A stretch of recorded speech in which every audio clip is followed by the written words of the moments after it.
யூஸ்வலாக satin sarees நீங்கள் pleat எடுக்கிறப்போ ஒரே ஈவன் ப்ளீட்டாக எடுங்க. ஏன்னா நம்ம சாட்டன் சாரீஸை உள்ளே போட்டதுக்கு அப்புறமா அது ஒரு பக்கமும் தொங்கிட்டே இருக்கும்.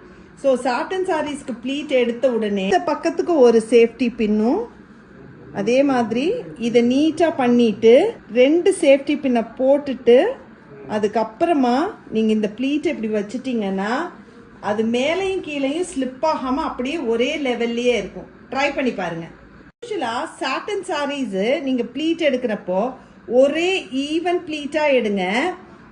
ஏன்னா நம்ம சாட்டன் சாரீஸை உள்ளே போட்டதுக்கு அப்புறமா அது ஒரு பக்கமும் தொங்கிட்டே இருக்கும்.